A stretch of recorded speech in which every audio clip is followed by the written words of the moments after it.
आज से इस वर्ष की नई साधना का कार्यक्रम प्रारंभ होने जा रहा है।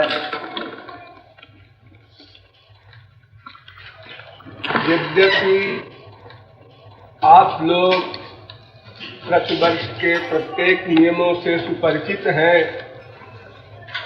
फिर भी कुछ नए साधक हैं, अतः उन नियमों की यत्किंचित पुनरावृत्ति कर देना उचित होगा।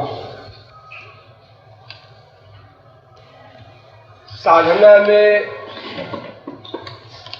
दो प्रकार के नियम होते हैं, एक तो बहिरंग नियम और एक अंतरंग नियम, और दोनों का ही पालन परमावश्यक है। यद्यपि बहिरंग नियम की इम्पोर्टेंस नहीं होती, ऐसा आप कह सकते हैं, किंतु साधना की प्रारंभिक कक्षा में बहिरंग नियम भी उतना ही महत्वपूर्ण है जितना अंतरंग नियम। बहिरंग नियम में एक नियम आप सब लोगों को पता होगा कि बाह्य जगत में जो 5 इंद्रियां दौड़ रही हैं और अपने अपने विषयों में अग्रसर है, शब्द, स्पर्श, रूप, रस, गंध, इन बाहरी विषयों के संपर्क से हमारे भीतर का जो संसार है, मन है, वो उच्छृंखल हो जाता है। अतएव बाहर के संसार से बचने के लिए बहिरंग नियम बनाए गए हैं। जैसे हमें कुछ संसारी विषय देखने को न मिले, सुनने को न मिले, सूंघने को न मिले, रस लेने को न मिले, स्पर्श करने को न मिले, तो भीतर का संसार कमजोर रहता है, बलवान नहीं होता, और साधक को साधना में विशेष लाभ होता है।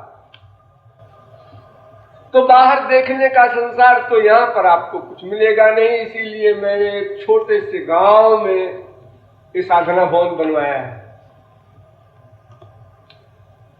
और इसके अतिरिक्त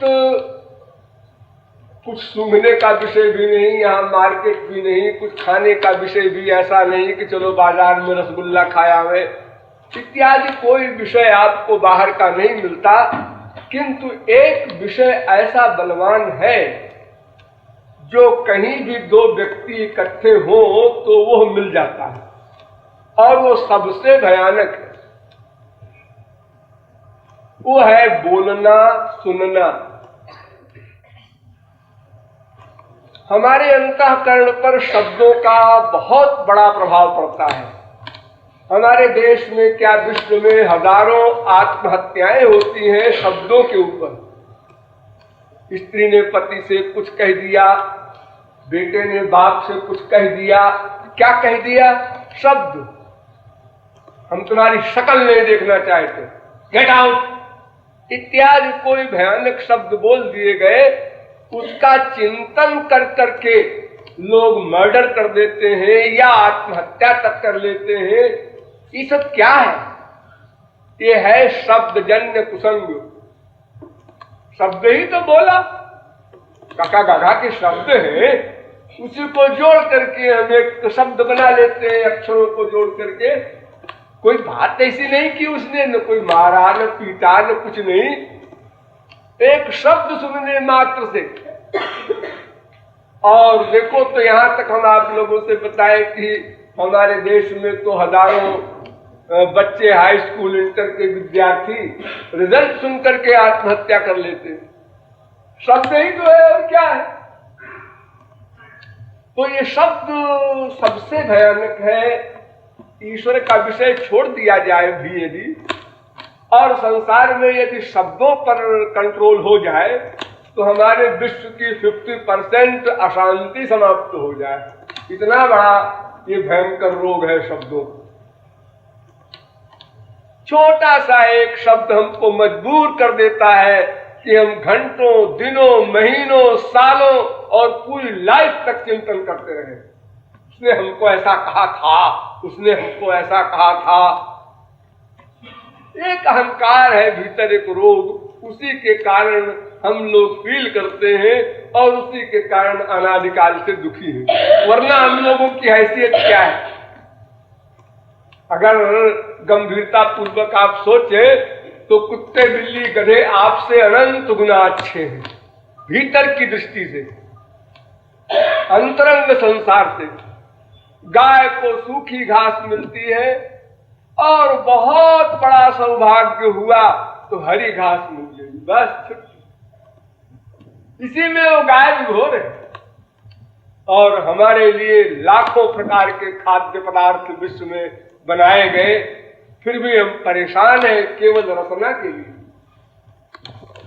इसी प्रकार प्रत्येक इंद्रियों के विषय में हम पशुओं से बहुत नीचे हैं, साधारण नीचे नहीं, बहुत नीचे।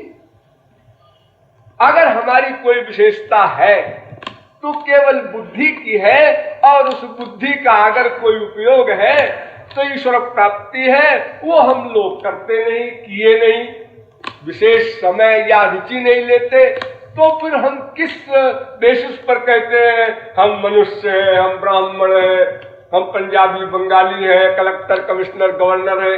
इसमें क्या विशेषता है? इससे क्या मिलना जुलना? तो ये जितनी भी गड़बड़ियां हैं ये श्रवण से होती हैं।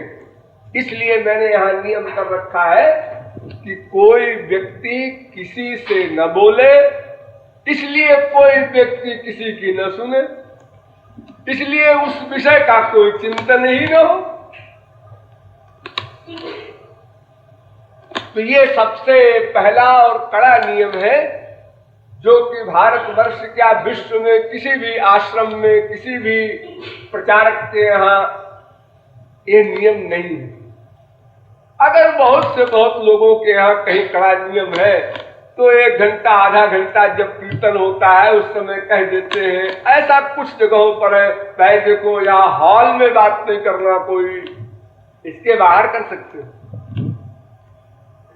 हमारे यहाँ ऐसा नियम नहीं। आप जितने दिन के लिए भी यहाँ आए हो, ये प्रतिज्ञा कीजिए कि हमें किसी से कुछ भी नहीं कहना है। और जब सबने प्रतिज्ञा कर ली तो किसी का कुछ सुनेगा ये प्रश्न ही नहीं उपस्थित होता। आप यहां से फिर जाएंगे, हम जानते हैं, आप बोलेंगे ही, सुनेंगे ही, बोलना पड़ेगा ही, सुनना पड़ेगा ही। आवश्यकता के अनुसार बोले सुने या आवश्यकता से अधिक बोले सुने, ये आप पर निर्भर है। तो यहां पर आप लोगों को बिल्कुल मौन रहना होगा। आप लोग कहेंगे मौन रहने का मतलब न बोलना, और न बोलना एक अननेचुरल है। जैसे न देखना एक अननेचुरल है, न सोचना एक अननेचुरल है। जो हमेशा बोलता रहा और न बोले, जो हमेशा देखता रहा और न देखे, नहीं, ये बात नहीं। जितना आप संसार में हमेशा बोलते रहे उसका कम से कम दुगना चौगुना यहाँ आपको बोलना है। लेकिन क्या बोलना है? भगवान का नाम, भगवान का गुण, भगवान की लीला, भगवान के धाम का जो संकीर्तन होगा वो आपको बोलना है। आपके कितने ही बड़े शक्तिमान गले हो, उन सबको यहाँ पूरा की जाएगी, कोई कमी उसकी नहीं होगी। आपको बोलिए, लेकिन संसारी शब्द, संसारी स्पर्श, संसारी रूप, संसारी जितनी भी इंद्रियों के विषय हैं, इसका ग्रहण न कीजिए। तो फिर देखिए ईश्वरीय विषय का कितना लाभ और प्रभाव पड़ता है। ये हमारा पर्पस, यानी माइनस न हो, केवल प्लस हो तो कितना लाभ हो सकता है।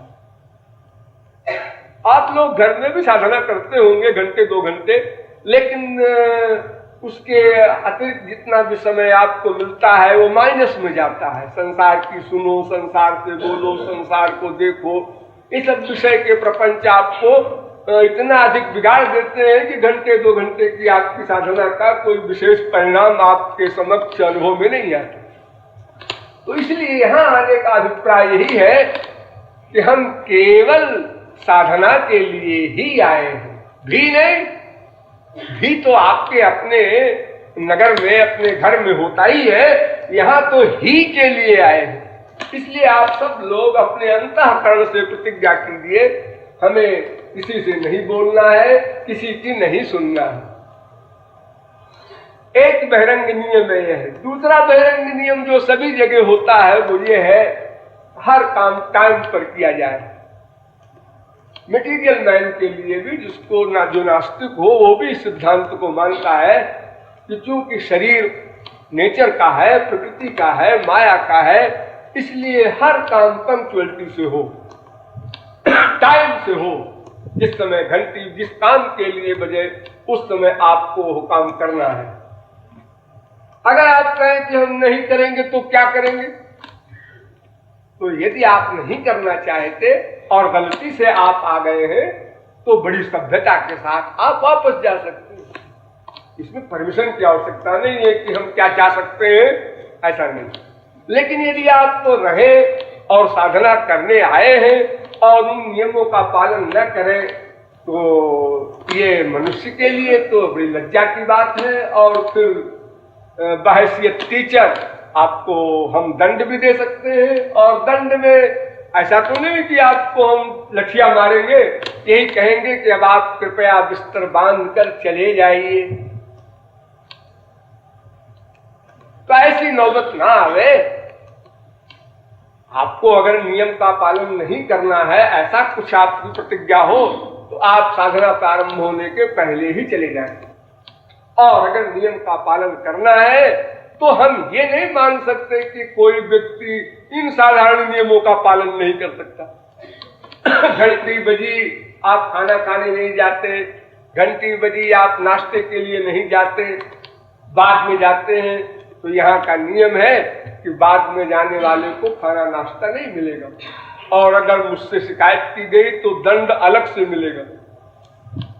तो इसलिए इस सब में जो थोड़े बहुत नियम हैं, और यहाँ के क्लास टीचर है सहचरी, वो आपको बताएंगे, और सब नियम जो कुछ है, जो नए लोग हों उनको नहीं पता हो, तो आप लोग इस प्रकार बहिरंग नियमों का पालन करेंगे, ताकि ऐसी कोई बात ना आवे कि जिसमें हमें कष्ट हो, आपकी साधना गड़बड़ हो, औरों को डिस्टर्बेंस हो।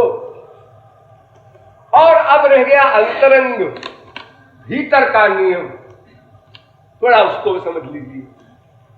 भीतर के नियम में, साधना में सबसे पहला नियम है तृणादप सुनीचेन तरोरप सहिष्णुना अमानिना मानदेन कीर्तनीय सदा हरि। उपासना करते समय, भक्ति करते समय जो सबसे पहला सोपान है, सीढ़ी है, आधार है, वो है दीनता। गौरांग महाप्रभु ने कहा कि तृण से बढ़कर दीन बनो। देखिए, एक करोड़पति से आप कहें कि तुम सोचो मैं भिखारी हूं। आप लोगों ने पिक्चर देखी होंगी, पिक्चर में बड़े बड़े करोड़पति हीरो भिखारी की एक्टिंग करते हैं, किसी पिक्चर में करना पड़ता है। तो उस समय उनको डायरेक्टर बताता है कि देखो इस समय तुम फील करो सचमुच भिखारी हो तो अच्छी एक्टिंग कर सकोगे। और वो बेचारा चेष्टा करता है कि मैं ये भीतर से फील करूं कि मैं सचमुच भिखारी हूं, और जो जितना फील कर पाता है उतने अच्छी एक्टिंग करता है। इसी का उनको पैसा मिलता है, इसी के लिए वो लोग करोड़पति बने हुए हैं।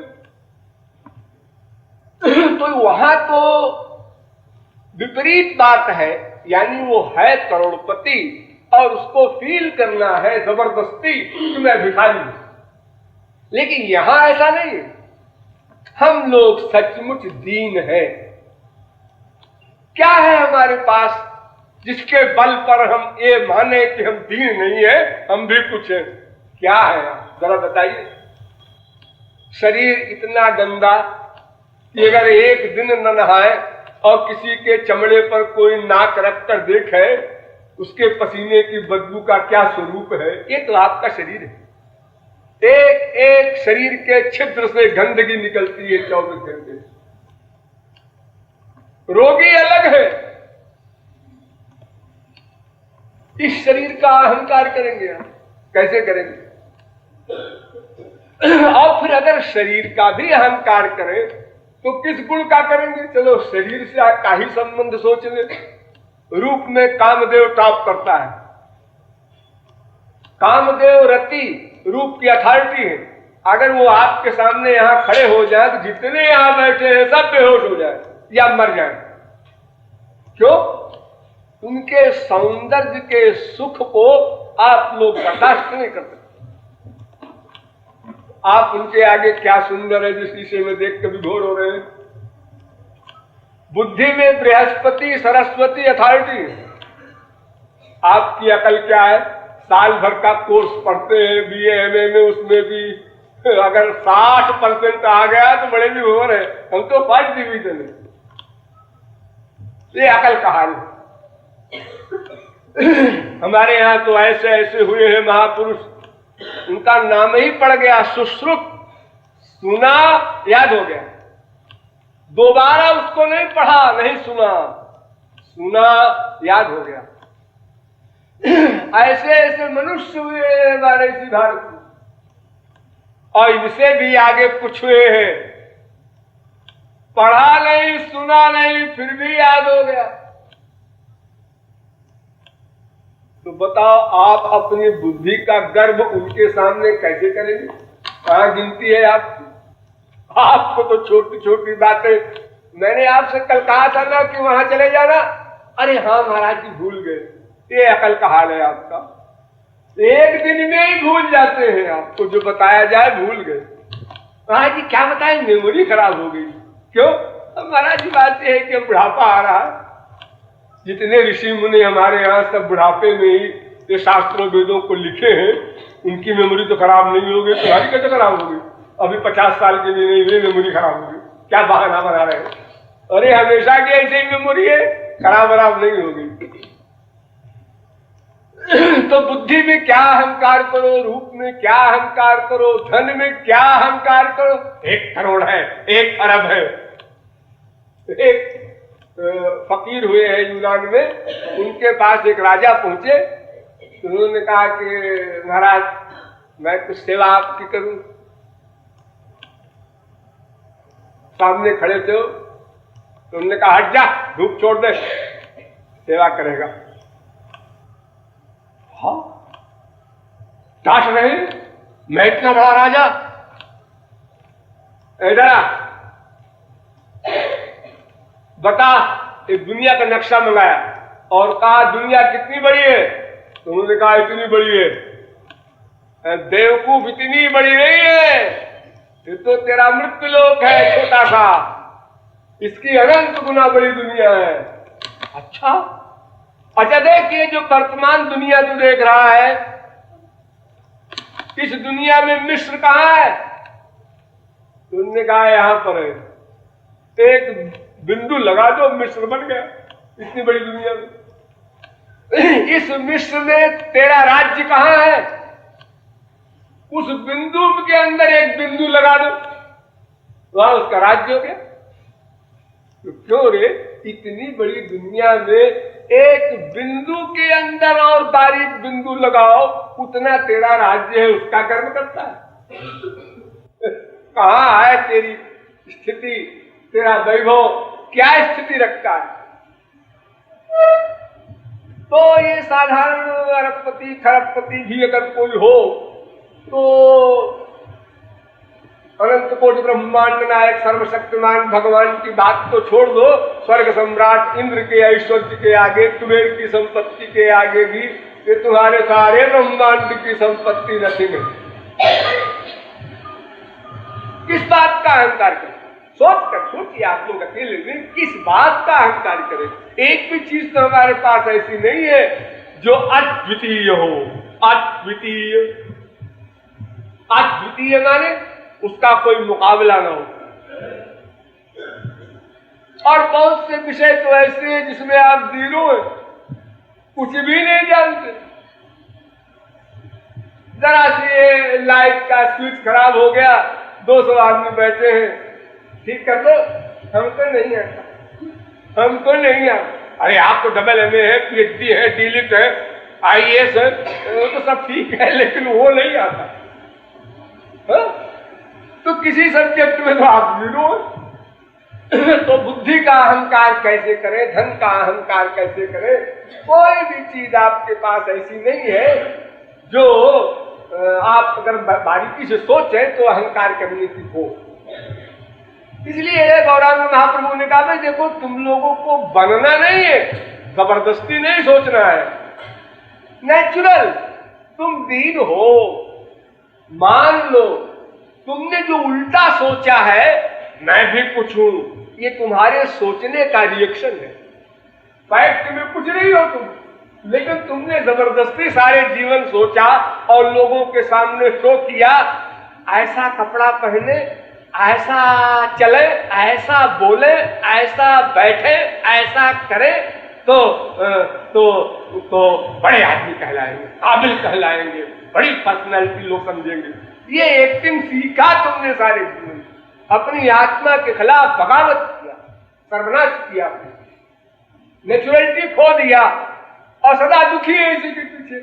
जरा टाइट ही हो गई, जरा साड़ी यूं हो गई, जरा पाउडर यूं हो गया, परेशान है बिला वजह। तो तुमने स्वयं सोच सोच करके कि मैं भी कुछ हूं, ये बीमारी खरीदी है, वरना तुम्हारी हैसियत कुछ भी नहीं है सोचने की। यानी दीनता को रखने के लिए तुम्हें कुछ भी प्रयत्न नहीं करना है, वो नेचुरल चीज है। सब शक्तियों से तुम हीन दीन सचमुच हो, अनंत जन्मों के पापों से युक्त, अनंत जन्मों के कर्म बंधनों से युक्त, अनंत जन्मों के हमारे जो संचित कर्म है उनके अंदर में हो, 3 गुणों के अंदर में हो, त्रिताप से तप रहे हो। 1, 2, 4 बीमारी नहीं है तुम्हारे पीछे, इतनी बीमारी है कि अगर तुमको सब बता दी जाए तो तुम परेशान हो जाओ, फिर मैं जिंदा कैसे हूं? इतनी गड़बड़ है हमारे साथ। हाँ, और फिर भी आप सोचते हैं मैं भी कुछ हूं। क्या है आप? क्या है? अजीब दहे से खच्चर अच्छा होता है, बस यही मतलब ना। वो हाई स्कूल है, हम BA है, विभोर हो जाते हैं। हम BA है, वो DLit है, नीचे हो जाते हैं। बस एक जगह फूल गए, एक जगह पिचक गए, इसलिए निंदा।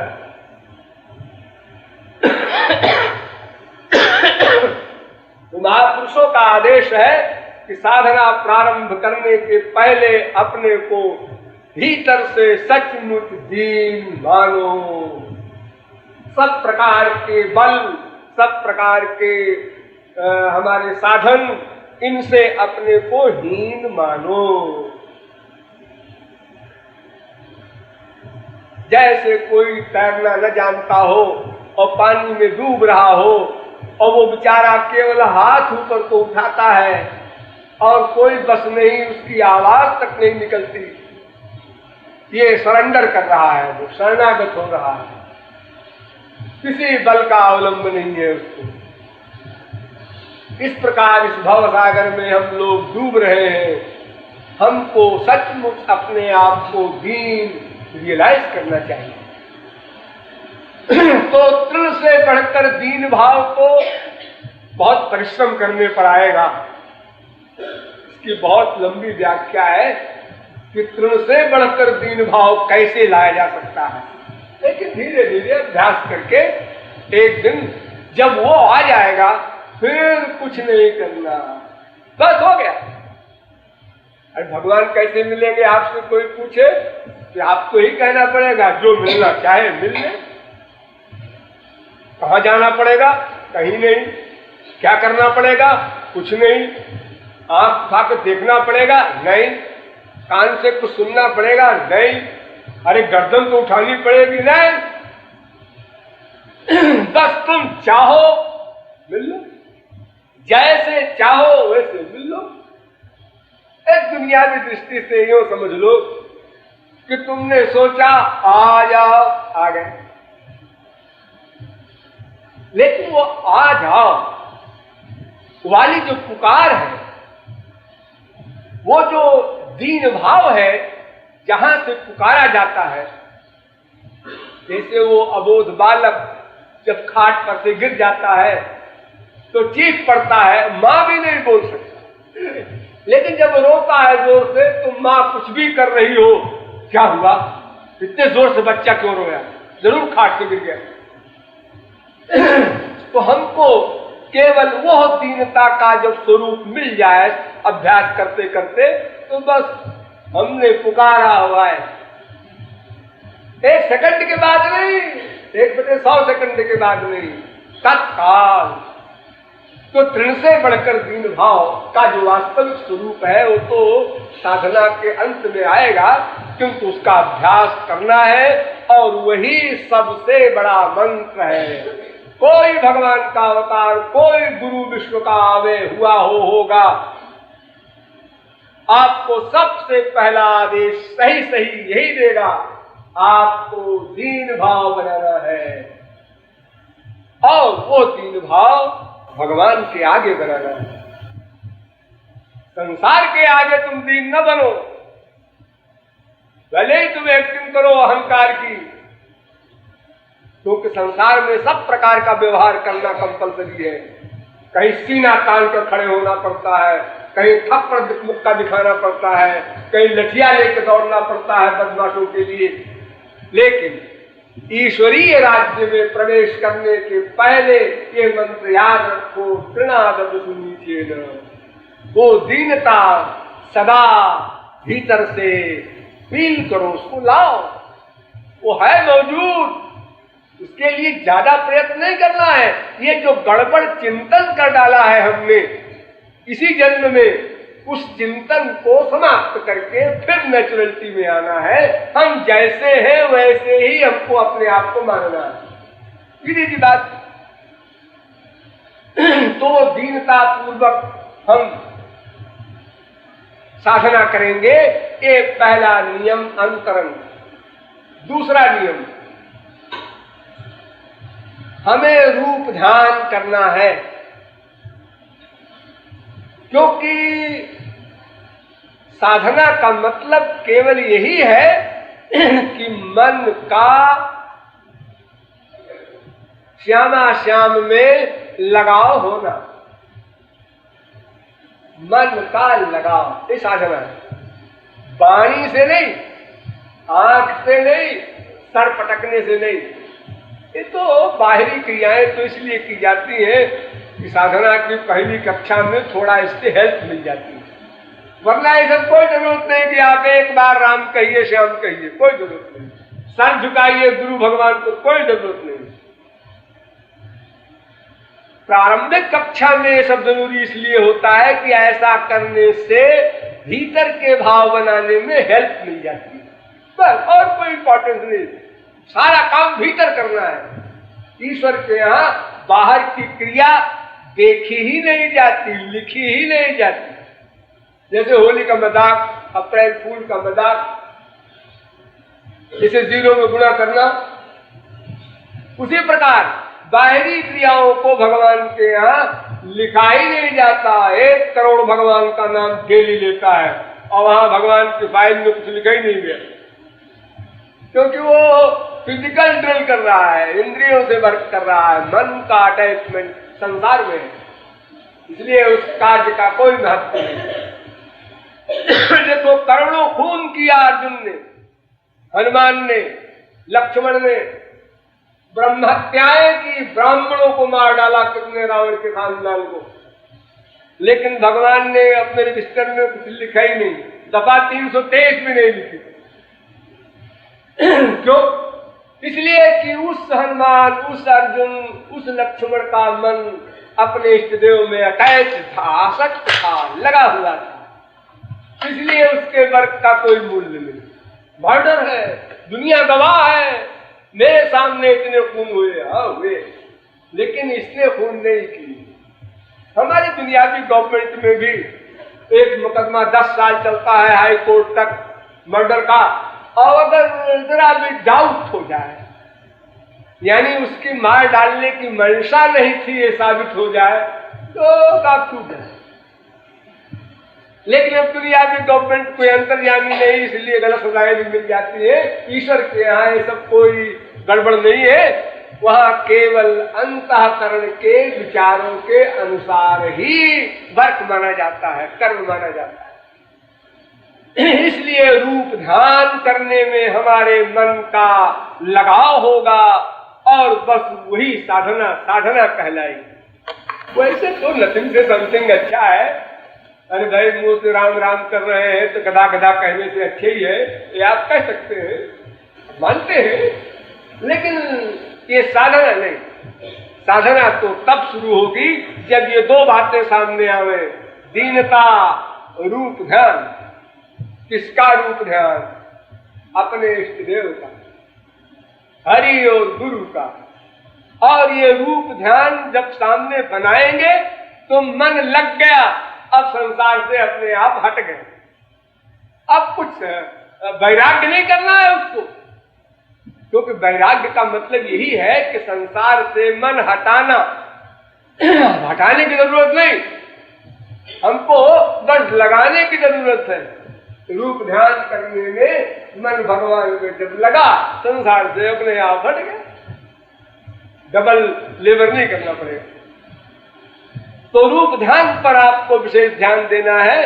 वो रूप ध्यान चाहे अंतःकरण में आत्मा है, वहां आप एक तो सूक्ष्म शरीर धारण करके चले जाइए अपने ही अंतःकरण में, और वही श्याम सुंदर का ध्यान कीजिए, गुरु का ध्यान कीजिए, या अपने सामने आप खड़ा कर दीजिए, या अपने ललाट के बीच में खड़ा कर दीजिए, या हॉल के किसी कोने में खड़ा कर दीजिए, आप पिछवाए जिसको जैसे अच्छा लगे, लेकिन रूप ध्यान अवश्य बनाना है। और जैसे यहाँ पद कीर्तन होंगे, भगवान के गुण, भगवान की लीला आदि गाए जाएंगे, तो उन पदों में जो जो भाव है, जो सेंस है उसका, उसी सेंस के अनुसार रूप ध्यान बनाओ, उसी प्रकार विचार अपने ढालते जाओ। तो इससे न आपस में कोई राग द्वेष होगा, न इंद्रियों के विषय चंचल होंगे, न कोई अहंकार आदि का प्रपंच सामने आएगा, और जितने क्षण आप यहाँ पर रहेंगे सदा वही चिंतन, वही स्मरण, वही श्रवण, वही कीर्तन, एक ही विषय में रहेंगे। और आप लोगों में से जो भी मेरे इस आदेश का ठीक ठीक पालन कर लेगा, वो आज के बाद कल देखेगा कितना लाभ हुआ, परसों फिर देखेगा कितना लाभ हुआ। मेरा काम आदेश देने का है, अरे प्रार्थना करने का है, यो समझ लो, लेकिन पालन करना तो आपके हाथ में है। भगवान राम ने एक लेक्चर दिया था 11,000 वर्ष में, केवल एक बार बोले, एक बार रघुनाथ बुलाए, और लेक्चर के पहले ही डर के मारे बोल दिए, नहीं अनीत नहीं कछु प्रभुताई, सुनहु करहु जो तुम ही सुहाई। अरे भैया सुन लो सब लोग हमारी, फिर तुमको जो अच्छा लगे वो करो, करोगे तो अपने मन का, तो क्या कर्म करने का अधिकार तुमको। भगवान या महापुरुष किसी के अंतःकरण में जाकर वर्कर बन जाए, ये तो भगवत प्राप्ति पर ही होगा, कंप्लीट सरेंडर करने के बाद ही होगा, उसके पहले नहीं हो सकता। आपको ही करना है, शरणागति तो आपको ही करनी पड़ेगी। किसी भी काल में किसी भगवान ने, किसी महापुरुष ने ये नहीं किया, न कर सकता है कि शरणागति आपकी करा दे। अरे वही करा दे तो संसार ही क्यों रहता है? अनादिकाल से अब तक सब हम लोग गोलोक पे बैठे होते हैं। तो शरणागति करने की जो शर्त है भगवान की, वो पूरी करनी पड़ेगी हम लोगों को, हेल्पर है भगवान महापुरुष, सब ठीक है, लेकिन करना पड़ेगा हमको, वही साधना है। इसलिए हमको परिश्रम पूरी शक्ति से करना है, अंतरंग बहिरंग दोनों नियमों का पालन करना है। ये आप लोग प्रतिज्ञा करें और उसका ठीक ठीक पालन करें। किसी प्रकार का छल कपट या दूसरे के प्रति दोष का चिंतन, ये बेवकूफ है, ये करा है, मैं समझदार हूं, ऐसा नहीं। किसी एक व्यक्ति के आंसू आते हुए आप देखें तो फील करें, क्या बात है, मुझे आंसू क्यों नहीं आते, ये मेरे बगल में बैठा हुआ श्यामा श्याम के लिए आंसू बहा रहा है और मैं अपने को काबिल समझता हूं, धिक्कार है मेरे जीवन में। इस प्रकार यदि आप फील करेंगे तो फील करने से वो दीनता आपके अंदर पास होकर के आ जाएगी। ये संकीर्तन आदि में जो साधना होती है, इसका एक तो बड़ा प्रमुख लाभ यही है कि सब साधकों की जो विरह की शक्ति है उससे एक वायुमंडल बनता है और उस वायुमंडल का प्रभाव सबके ऊपर पड़ता है उसकी पात्रता के अनुसार। इसलिए किसी के प्रति कोई दुर्भावना न रख करके अपने को धिक्कारते हुए, दीनता ला करके, रूप ध्यान करते हुए साधना करनी है। और भी जो भी नियम आप लोगों को बताए जाए उनका सहर्ष पालन आप लोग करेंगे। कोई ऐसी बात न हो कि आपकी हानि हो और आप जिनके शिष्य बनने का दावा करते हैं उनको कष्ट हो या दूसरे किसी को नुकसान हो आपके किसी व्यवहार से, इसका आप लोग ध्यान रखेंगे। और अब साधना प्रारंभ होने जा रही है, आप लोग सावधान हो जाएं।